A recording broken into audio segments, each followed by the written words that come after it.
Over the last couple of years, the hot hatch market has been turned on its head. Renault have disappeared, Toyota have risen from the rallying ashes and popped out an absolute banger of a homologation special, and a brand from South Korea who you've almost definitely heard of before, mainly for boring family SUVs, have decided to stick their finger in the pie.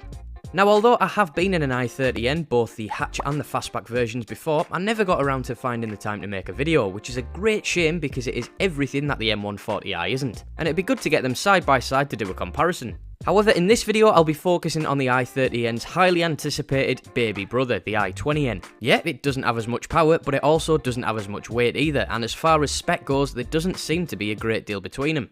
Anyway, I've finally got the chance to see what they're all about, so you know what that means? Let's get into it.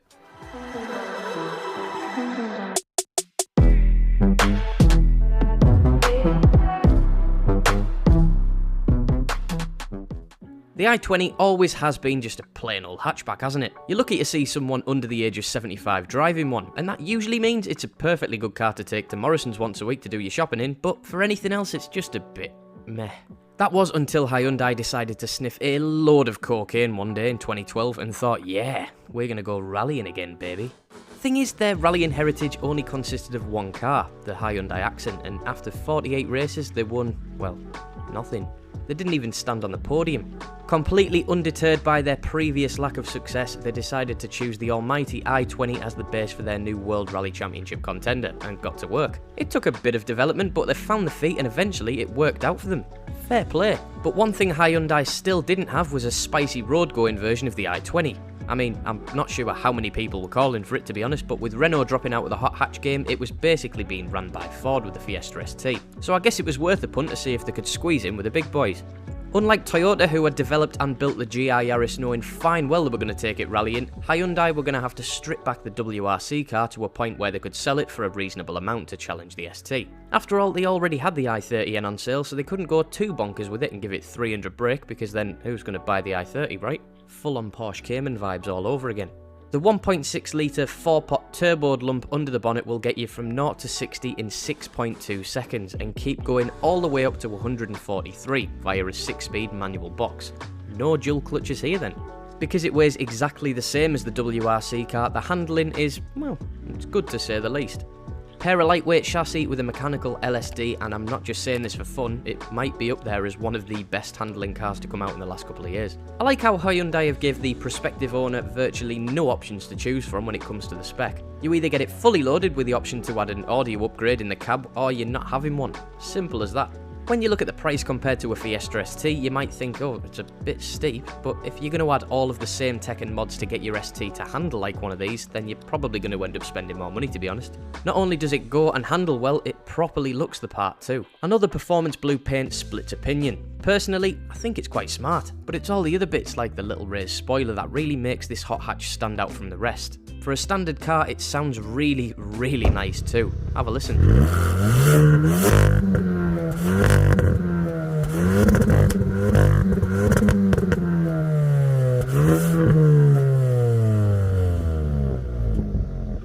Whilst the ride is firm, it's in no way uncomfortable. Even when you're bombing over B roads, it soaks up anything you throw at it without breaking your back. I'd imagine a standard i20 is a bit more comfy on a lengthy trip, but let's be honest, you didn't click on this video because you thought you were going to be using this as your next Grand Tourer. It's been a while since I've been in a front-wheel drive only hatchback, and it is awesome to see that a Hyundai have managed to make one that doesn't understeer like certain hot hatches from the past. It would be class to see one of these going around a go-kart track. That LSD drags the front end round corners like you would not believe, and the specially manufactured Pirelli P0s provide a monumental amount of grip. The only catch is you have to replace them with the exact same tyres, otherwise your warranty will be void, so that could be a pricey do. Inside the car's really spacious, but I am built like Kate Moss, so I'm not sure what an actual man will feel like in there. All of the tech on the head unit, which I forgot to film because I am a top YouTuber, looks like it was lifted straight from Gran Turismo with G meters and everything like that, which you don't need, but it's just a bit of fun, isn't it? I did cause a little bit of controversy by saying that this is the best hot hatch out there at the moment. I had a load of GR Yaris owners outside my house with pitchforks wanting to burn me at the stake, but you know what, I'm going to stand by what I said, even though I know how good that little Yaris is. Prices of these performance hatchbacks nowadays are ridiculous. A GR is costing you nigh on 40 grand, and the new Mercs start at 50. What the fuck is all that about? There's no taking away from the fact that both of those are amazing cars in their own right, but I thought one of the upsides of designing a hot hatch was that they were meant to stay affordable for the masses. My dad used to work at B&Q, yet he drove around in an Astra GTE, which was like the holy grail car for him and his mates. You can't do that nowadays. Well, you maybe can, but your monthly payments on a hatchback are going to be the same as your mortgage. I totally get that the Yaris is a homologation special, and to be honest, it rightfully deserves every award that it gets. But I had just as much fun, and I went just as quick in this through the twisty bits as I did in the GR, and the all-wheel drive with the rear-wheel drive bias will be wasted on the vast majority of owners. Granted, Ben knows how to pedal this bit of road as well, and he does dabble in a bit of rallying from time to time, so that might have swayed my decision slightly. Tell you what, everyone loves a chart, so let's do one of those to see how it compares against its rivals. Bear in mind that apart from the price and the speed category, everything else is just my opinion. So, I mentioned the Fiesta ST before, but it's also going up against the Abarth 595, the John Cooper Works Mini and the Polo GTI. I'm leaving the likes of the M140i, Golf R and Focus RS out of it because they're just next level in terms of performance and size, so we'll just stick to the smaller boys. So, price. The John Cooper Works Mini is the most expensive by a long way. You could nearly buy 2 base model Fiesta STs for the same price as a top spec mini hatch. Mental. Next up is speed. This is a combination of their 0 to 60 times and their overall top end. The Mini takes top points with this one, with the Abarth only getting a measly 1.0. Handling? Well, hands down the i20 wins this category. In a distant second place, it's the Fiesta ST, but with absolutely zero feedback coming through the wheels, it has to be that Polo GTI in last place. Unfortunately for the GTI, I think it's the most bland looking one of the lot too. The chunky bumpers and surprisingly nice interior of the Mini gets second place, with the i20 taking full marks again, mainly because of that cheeky little spoiler.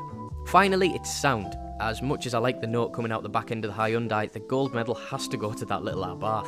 They honestly sound better than most supercars on a cold startup. The GTI is as flat as a fart, so only 1 point again. And there we have it. The i20N comes out on top. Goodbye.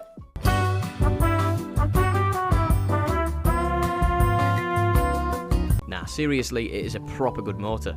I know of 3 people now who've switched from an i30N down, in quotation marks, to the i20N. Maybe it's because they're taking advantage of the silly high prices on the second-hand car market at the moment, but I'd like to think it's because it's not really a downgrade. If anything, with less weight, it's more fun to drive.